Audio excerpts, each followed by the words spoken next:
xiaomi Galaxy नाम ठीक है सिंधे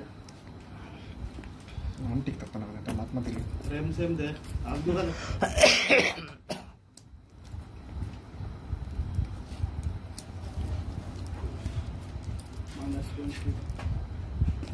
माना भी रामू ने माना से कीजिए अरे अनबॉक्सिंग चले xiaomi प्रीमियम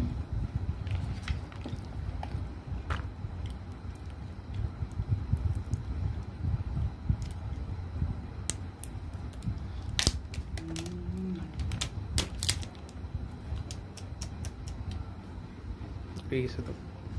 चार्जर फाइल ना भाई उठा तो चार्जर नहीं है चार्जर আছে নি ওটা বলি না নতুন চার্জ ভাই আছে তো ইউ দিতে পারবে অর্ডার দিছি না দেখি এটা তো নাই নি তুমি ওগুলো নিতে নিতে হবে চিন্তা করে